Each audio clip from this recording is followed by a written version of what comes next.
여러분 안녕하십니까? 포항 MBC 뉴스입니다. 오늘 맑은 하늘이 예상됩니다. 낮과 밤의 기온차가 최고 19도까지 벌어지면서 큰 일교차에 주의가 필요하겠고 바람도 강하게 불겠습니다. 안수진 기상캐스터입니다. 오늘은 큰 일교차에 주의가 필요하겠습니다. 낮 기온이 아침보다 14도에서 최고 19도까지 치솟으면서 낮과 밤의 기온차가 크겠습니다. 이렇게 일교차가 크게 벌어지는 날에는요, 두꺼운 외투보다는 얇은 옷을 여러 겹 껴입는 게 좋겠습니다. 오늘 하늘 표정 맑겠고요. 미세먼지 농도 좋음 수준으로 대기가 깨끗하겠습니다. 다만 강한 바람은 지속되겠습니다. 경북 동해안과 울릉도, 독도, 동해상으로는 바람이 강하게 불어 주의가 필요하겠습니다. 이어서 자세한 지역별 날씨 알아보겠습니다. 오늘 막다가 밤에 구름이 많아지겠습니다. 낮 최고 기온 울진 16도, 영덕과 포항이 17도, 경주가 18도입니다. 울릉도와 독도의 하늘도 맑겠습니다. 한낮 기온 울릉도 12도, 독도 11도입니다. 동해상으로도 맑은 하늘이 펼쳐지겠습니다. 바다의 물결은 동해 전해상에서 최고 3m까지 일겠습니다. 주말까지 동해안으로는 별다른 비 소식 없는 가운데 기온은 평년 수준에 머물겠고요. 토요일에는 울릉도와 독도에 비나 눈 소식이 있습니다. 날씨 정보 전해드렸습니다. 지난 7일 포항의 한 어린이집 교사가 코로나19 확진 판정을 받으면서 포항시는 긴급 보육을 최소화했습니다. 최대한 가정에서 돌봐달라고 당부했는데 갑작스러운 보육 공백에 당장 집에서 아이를 돌볼 수 없는 학부모들은 막막한 상황입니다. 박성화 기자입니다. 포항에 사는 30대 자영업자인 A씨는 이번 주부터 아이와 함께 출근하기 시작했습니다. 맞벌이 부부여서 아이를 맡길 곳이 없기 때문입니다. 어쩔 수 없이 그냥 데리고 오는 거예요. 보내지 말라니까. 뭐 여기 아니면은 맡길 데도 없고 그렇다고 애 혼자 집에 놔둘 수도 없고. 하루 종일 매장에 있는 아이가 답답해하고 많은 사람이 오가 감염 위험도 높지만 자영업자라서 휴가도 쓸 수 없습니다. 그래서 저희는 그냥 가게 문을 닫아서 생계를 끊어내든지 아니면 애를 그냥 매장에 데리고 와서 그냥 같이 일을 하든지. 지난 7일 포스코 어린이집의 보육교사가 코로나19 확진 판정을 받으면서 포항 지역 어린이집에서는 긴급 보육마저 최소화됐습니다. 포항시가 어린이 안전을 이유로 앞으로 2주 동안 부모가 집에서 아이들을 돌보라는 취지로 긴급 보육 최소화를 요청했기 때문입니다. 한 2주 정도 우리 어린이집의 긴급 보육은 정말 필요하시는 분들만 이용을 하시고 나머지는 가능하면 아동의 안전을 위해서 가정에서 보육을 할 수 있도록. 포스코 어린이집 사태가 발생하기 전만 해도 1,000명이 넘던 긴급보육 이용 아동 수가 나흘 만에 40%나 감소했습니다. 그 어린이집에서 이제 갑자기 긴급 돌봄이 이제 안 어려울 것 같다 이렇게 이제 공지가 내려오니까는 솔직히 긴급 돌봄 하고 있는 엄마들도 아빠들도 멘붕인 상황이죠. 포항시는 가족 돌봄 휴가와 아이 돌봄 서비스를 활용해달라고 했지만 학부모들은 현실과 동떨어진 대책이라며 막막해합니다. 이제 긴급 돌봄이라는 걸 하기로 했으면 그 시행은 계속하되 선생님도 안전하고 부모님도 안전하게 맡길 수 있는 그런 환경이 제공됐으면 좋겠는데 이제 불 끄기에 급급하니까는. 포항시와 대조적으로 지금까지 9명의 현직 어린이집 교사가 확진 판정을 받은 대구시의 경우 어린이집에 대한 관리 감독은 강화하고 긴급 보육은 더욱 확대 실시하고 있습니다. 이게 코로나가 장기화되다 보니까 돌봄 서비스 신청이 조금씩 늘어나는 추세거든요. 오히려 더 안 하면 안 된다고 더 하죠. 별다른 대안 없이 긴급 돌봄 서비스를 축소한 포항시의 근시안적인 행정으로 맞벌이 부부들은 보육 대란을 겪고 있습니다. MBC 뉴스 박성아입니다. 포항과 경주 등 경북 동해안에서는 사흘째 추가 확진자가 발생하지 않고 있습니다. 일선 시군은 일단 안도하면서도 방역의 고삐를 더 바짝 쥐고 있습니다. 이규설 기자입니다. 신천지 신도에 대한 진단 검사가 마무리되면서 이제는 집단 감염 방지에 방역 역량이 모아지고 있습니다. 서울구로 콜센터 감염을 계기로 포항시도 지역 민간 콜센터 현황을 조사했는데 특이사항은 발견되지 않았습니다. 포항시에는 우리 포항시청 내 콜센터 있고 나머지 114 콜센터는 대구에서 저희들이 연결되기 때문에 지금 포항에 없는 거로 저희들이 파악됐습니다. 집단 감염을 막기 위해 지난 9일부터 포항의 요양병원 23곳과 정신과 병원 3곳에서도 코호트 격리 수준의 관리가 이루어지고 있습니다.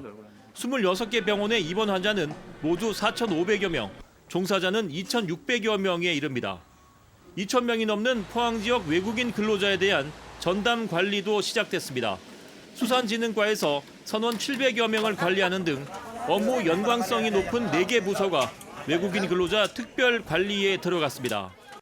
외국인 근로자 관리 철저하고 현황 및 실태를 파악하고 특히 외출이나 이동을 자제해 주는 홍보 내용입니다.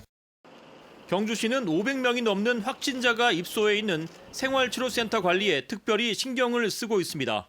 농업경주교육원과 현대자동차 연수원에는 경찰과 군병력을 배치해 삼엄한 경비를 서고 있으며 이곳에 도시락을 납품하는 업체에 대해선 긴급 위생 점검을 하기도 했습니다. 우리 경주 시민들은 이웃의 아픔과 고통을 외면하는 이기적인 시민들이 결코 아닙니다. 언제나 따뜻하고 넓은 마음으로 여러분을 맞이할 자세가 되어 있다는 것을. 한편 감염병 전문병원인 포항의료원은 감염 예방 차원에서 감염병 병실을 모두 별관으로 옮겼으며 이에 따라 환자 수용 규모는 당초 239병상에서 183병상으로 축소됐습니다. MBC 뉴스 이규설입니다. 경주 지역 약국에선 오후 1시 이후에 공적 마스크를 판매하고 있지만 시민들의 불편이 이어지고 있습니다. 일부에선 행정기관을 통해 마스크를 공급해야 한다는 주장도 나왔고 경주시는 마스크 부족 사태를 해결하기 위해 기부 운동을 확대하고 있습니다. 임재국 기자가 보도합니다. 경주시 동천동의 한 약국입니다. 공적 마스크 판매가 시작되는 오후 1시 이전이지만 시민들의 줄이 이어집니다. 출생 연도에 따라 오부제가 시행돼 언제든 마스크를 구매할 수 있다지만 현장에선 시민들의 불편이 여전합니다. 이거 30분, 40분, 1시간씩 서가 있는데 한두 가지이지요. 이거 신경 써가 와야 되지. 뭐 갖다 이렇게 서가 있지. 읍면동별로 마스크의 배송 시간이 다르고 약국별 판매 시간도 일정하진 않습니다. 경주시 산내면 등 농어촌 외곽에는 약국이 한 곳이거나 적어서 시내로 몰릴 수밖에 없습니다. 공적 마스크를 판매하는 경주 지역 전체 약국은 108곳, 하루에 2만 7천여 장이 공급됩니다. 반복되는 불편을 없애기 위해선 읍면동 행정조직을 통해 공적 마스크를 공급해야 한다는 주장도 나옵니다. 줄 서갖고 있는 거 얼마나 힘들어요. 사실 뭐 제가 이렇게 얘기해서 되는지 안 되는지 모르겠는데 적십자 예배 같은 거 받을 때는 동사무소 잘 하잖아요. 그런 식으로 하면 되잖아요.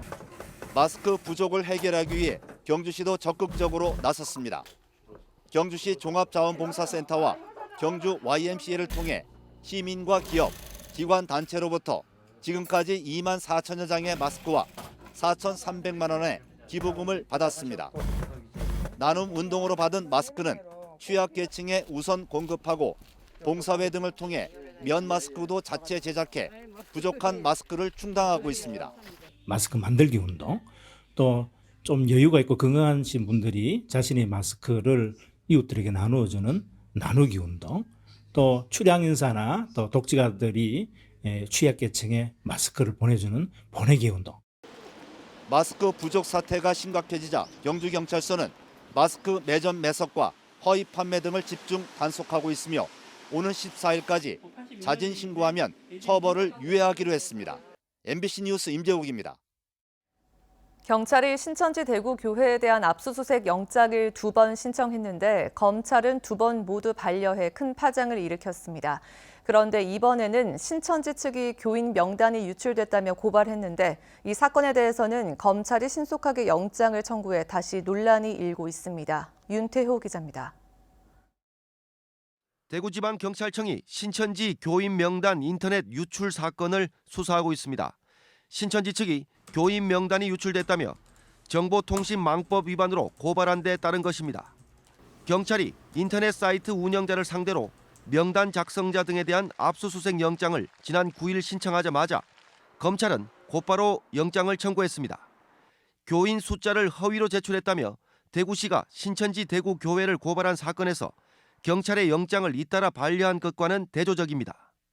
대구시가 신천지를 고발한 사건은 영장을 2번이나 반려한 검찰이 신천지가 고발한 사건은 일사천리로 압수수색 영장을 청구한 것을 두고 이해하기 어렵다는 불만과 비난이 나오고 있습니다.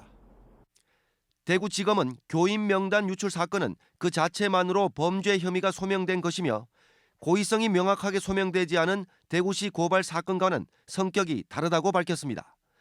여론은 수긍할 수 없다는 쪽으로 흘러가는 모양새입니다. 검찰이 신천지 수사에 소극적이며 신천지의 비협조적인 자세를 수수방관하고 있다는 겁니다. 숨겨진 교인 명단, 그다음에 활동 시설, 그리고 위장교회 등 이런 것들을 하루빨리 찾아야 된다. 그렇지 않으면은 지금 계속 대구 시민의 안전과 생명이 위협받을지도 있다. 검찰은 법적 양심이니 인권 침해 방지 같은 원론적인 말로 중립성과 정당성을 얻고자 하지만 신천지 대구교회에 대한 공분이 일고 있는 상황에서 비난을 자초한다는 지적이 나오고 있습니다. MBC 뉴스 윤태호입니다. 코로나19로 대구 경북은 경제 활동이 중단되다시피 했습니다. 일용직이나 소상인들은 당장 생계 유지가 어려운데요. 이런 분들에게 생계비를 지원하겠다고 맨 처음 나선 지자체는 대구 경북이 아니라 전라북도 전주시입니다. 권윤수 기자가 보도합니다. 대구의 코로나19 확산으로 사회적 거리 두기 운동이 벌어지면서 많은 식당과 카페, 소매점이 문을 닫았습니다. 문을 열어도 찾는 손님이 없습니다. 장사하는 사람이야 팔고 싶죠. 근데 손님이 와야 말이죠. 손님이 하루에 한 테이블, 2테이블 올까 말까예요. 국내 코로나19 확진 환자의 75%가 있는 대구시는 경제적 타격도 가장 심각한데 재난 기본소득을 도입하겠다고 가장 처음 나선 건 확진 환자가 4명 생긴 전라북도 전주시입니다. 전주시는 긴급 추경을 편성해 자체 예산 250억 원으로 생계가 어려운 취약계층 5만 명에게 50만 원씩 나눠주기로 했습니다. 대구시는 일용직이나 소상인을 지원할 돈이 없다고 합니다. 재난관리기금 1,800억 원이 있지만 마스크나 장비 구입 등의 용도로만 쓸 수 있습니다. 정부가 재난기본소득을 도입해주면 가장 좋지만 우선 대구와 경북을 특별 재난지역으로 선포해달라고 요청했습니다. 감염병 예방법에 따라 국비를 지원받으면 시 예산을 50% 같이 부담해야 하는데 특별 재난지역으로 선포되면 100% 국비 지원이 가능해서입니다. 대구 경북을 특별 재난지역으로 선포해 줄 것과 감염병 특별관리지역으로 선정된 대구, 경산, 청도에 대해서만이라도 취약계층에 대한 긴급 생계 자금과 더불어민주당과 정부, 청와대는 재난기본소득을 당장 도입하기 힘들지만 이번 추경에 소상공인과 자영업자를 돕는 대책을 넣어 다음 주 발표하기로 했습니다. MBC 뉴스 권윤수입니다. 탈핵 경주시민 공동행동은 어제 후쿠시마 핵사고 9주기를 맞아 월성 핵발전소 맥스터 건설 찬반을 묻는 주민투표 실시를 경주시와 경주시 의회에 공식 요청했습니다. 공동행동은 맥스터 추가 건설은 경주의 현안이며 주민투표가 유일한 방안이라고 주장했고 오늘부터 오는 27일까지 출근 피켓팅과 매주 화요일 경주역 광장에서 탈핵 순례에 나선다고 밝혔습니다.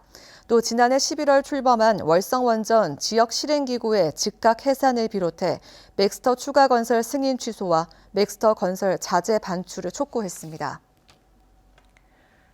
선거구가 조정된 영덕과 울진을 포함한 두 지역의 미래통합당 공천 재공모에 모두 12명이 신청했습니다.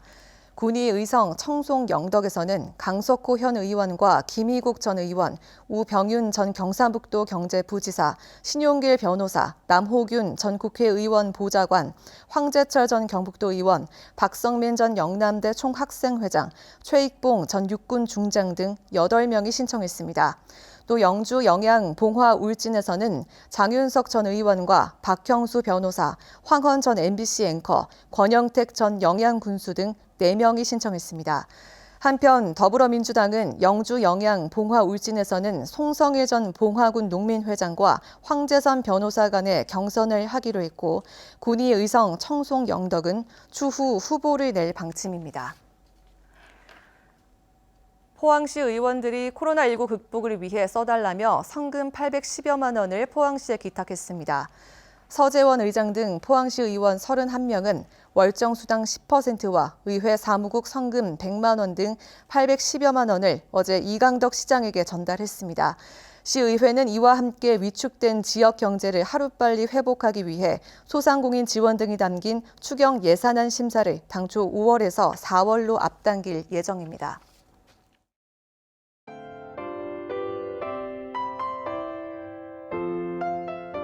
오늘은 큰 일교차에 주의가 필요하겠습니다. 낮 기온이 아침보다 14도에서 최고식 9도까지 치솟으면서 낮과 밤의 기온차가 크겠습니다. 이렇게 일교차가 크게 벌어지는 날에는요, 두꺼운 외투보다는 얇은 옷을 여러 겹 껴입는 게 좋겠습니다. 오늘 하늘 표정 맑겠고요. 미세먼지 농도 좋음 수준으로 대기가 깨끗하겠습니다. 다만 강한 바람은 지속되겠습니다. 경북 동해안과 울릉도, 독도, 동해상으로는 바람이 강하게 불어 주의가 필요하겠습니다. 이어서 자세한 지역별 날씨 알아보겠습니다. 오늘 막다가 밤에 구름이 많아지겠습니다. 낮 최고 기온 울진 16도, 영덕과 포항이 17도, 경주가 18도입니다. 울릉도와 독도의 하늘도 맑겠습니다. 한낮 기온 울릉도 12도, 독도 11도입니다. 동해상으로도 맑은 하늘이 펼쳐지겠습니다. 바다의 물결은 동해 전해상에서 최고 3m까지 일겠습니다. 주말까지 동해안으로는 별다른 비 소식 없는 가운데 기온은 평년 수준에 머물겠고요. 토요일에는 울릉도와 독도에 비나 눈 소식이 있습니다. 날씨 정보 전해드렸습니다. 이상으로 포항 MBC 뉴스를 마칩니다. 여러분 고맙습니다.